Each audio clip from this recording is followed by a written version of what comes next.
Ellie Chowns. Thank you very much, Madam Deputy Speaker, and I warmly welcome the fact that we're having this debate today. I thank the Honourable Member for Staffordshire Moorlands for securing it and opening it, and indeed for her work on this topic. And as we have heard from members from all sides already today, there is something to celebrate in the fact that the legislation is here. There is still much more work to be done to achieve that goal of eliminating slavery entirely. And so I'd like to take this opportunity to raise two particular issues with the Minister, areas where I feel that there is work to be done that could strengthen our modern slavery actions and policies. So the first issue is in relation to essentially checks and balances, review processes. For any administrative decision-making process, it's really important that there is an opportunity for that decision to be reviewed by people with expertise. And yet, in December 2022, the then Home Secretary, Suella Braverman, disbanded the multi-agency assurance panels that played a crucial role, bringing together people with expertise, policy and operational expertise in tackling modern slavery, to review cases in which applicants had been rejected in order to ensure that those cases were actually sound.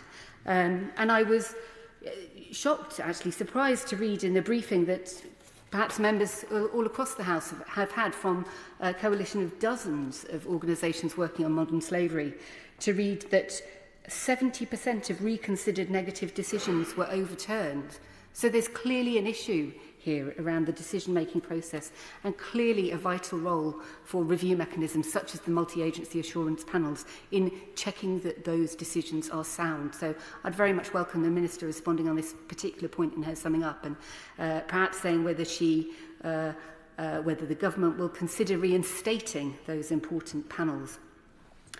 The second point that I'd like to raise is in relation to temporary work visas and the vulnerability that creates for those on those visas to potential labour exploitation, because the key is to prevent labour exploitation in the first place. This relates particularly to people who are on overseas domestic worker visas, but also, as the Honourable Member said, in the care sector, that's been a growing sector, and indeed agricultural seasonal workers, those three sectors in particular.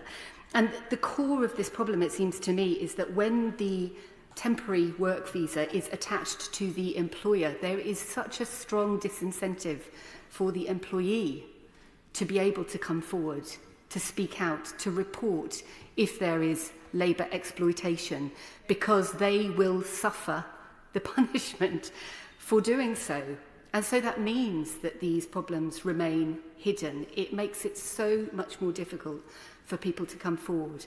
And I think there are some very sensible reforms that have been proposed by those working in the sector concerned with this area that could tackle that. The first is that if these work visas were renewable, so long as the employment continued, you would have a degree of security for the individual. But that also has to go alongside a provision under which if the employer is subject to an enforcement mechanism for exploitation, that the employee is able to remain here and, in fact, provided with the opportunity to seek alternative employment, an alternative sponsor for their visa. And I understand that this is being done in Australia now. They have a mechanism whereby bridging visas are provided so that there is a measure of justice in the system for those who are subjected to exploitation to be able to escape that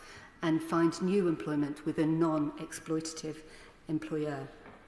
So those are the two issues I'd particularly like to bring to the Minister's attention, and I very much look forward to hearing her response.